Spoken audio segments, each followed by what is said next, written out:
I first started sewing, I avoided zippers like the plague. I mostly stuck to making clothes that did not require zippers, but the deeper I got into fashion designing, the more I realized that this is something I'm gonna have to know how to do. I eventually conquered my fears with lots of practice. My hope is that you will walk away from this episode feeling much more confident about zippers. This will indeed up-level your sewing game and make it so much more fun to make clothes for yourself and loved ones because you'll have a wider range of options. To do this, you'll need a regular zipper, a zipper foot. Mine has this hole on the left-hand side and I am right-handed. You will need a sewing machine, a serger, an iron, and pins. I'll be showing you two methods. Method 1 has no stitches on top and method 2 does have stitches on top. So let's check out method 1. To accomplish this, I finished the raw edges of my fabric where the zipper would go. Then I put my fabric and my zipper right sides together like this. I did this on both sides and I pinned them together.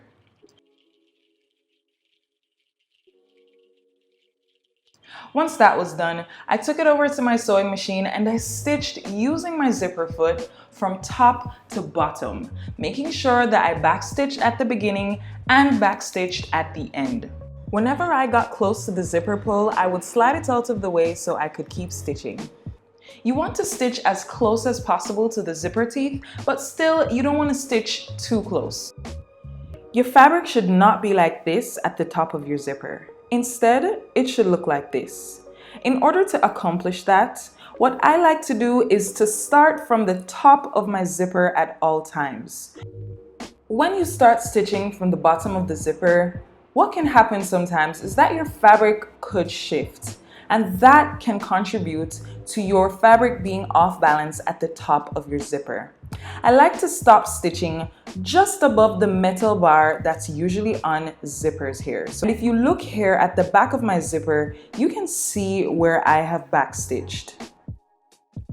To join the fabric below your zipper, turn your fabric over to the wrong side. Cut a slit on both sides just above the metal bar. Once that's been done, I like to put the fabric right sides together with my slits touching each other, and I like to fasten this area with a pin. Then I stitch along here with a 1/2 inch seam allowance from top to bottom, but sometimes stitching from bottom to top tends to be much easier.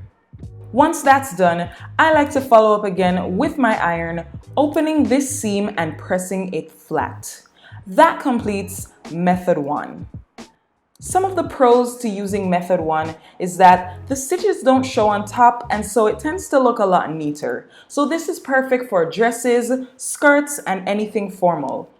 One of the cons of using this method is that you do need a zipper foot. If you're new here, I'm Gabby. Welcome to Sew Quaint. On this channel, every week I show you how to sew something new. If you aren't subscribed, you're missing out. Okay, let's check out method number 2. I also started this by finishing the raw edges on the fabric where my zipper would be going. Then I turned it over to the wrong side and I folded my fabric by 1/2 inch and pressed it flat.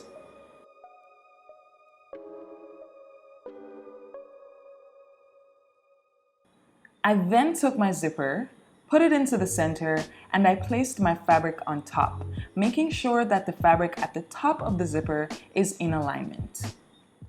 Once I had the alignment correct, I pinned that into place on both sides, and then I was ready to take it to the sewing machine.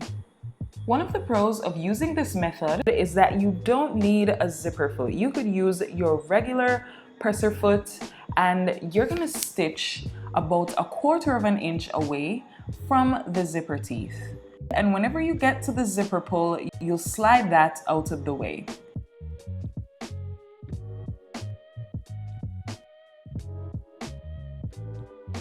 Here, I'm pivoting my fabric with my needle still in it, so I could then walk my needle across to the other side of my fabric And the reason why I'm walking it is just so that I don't stitch too fast and go too far out from where I want to be, which would be about 1/4 of an inch away from the zipper tape on the other side here. And now I'm stitching back up towards the top. I'm only using this color thread for the sake of this video, but when you're doing something like this, you want to use matching threads so that yours will turn out much neater. One of the cons to this method is that you'll see your stitches on top. I think it's still pretty neat, but there are lots of people who would prefer not to see any stitches. If that's you, leave a comment down below. In order to join the ends below this zipper, you're going to do the same thing as we did with method 1. You're going to cut 2 slits into both sides of the fabric just above the metal bar, and once those slits have been cut, you're going to match them with your fabric right sides together, pin, and stitch with a 1/2 inch seam allowance from bottom to top or top to bottom, whichever one works best for you.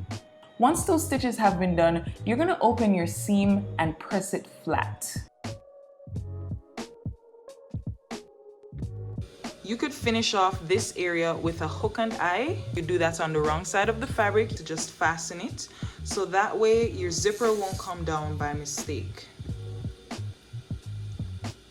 Thanks for watching. Check out these videos for more of So Quaint.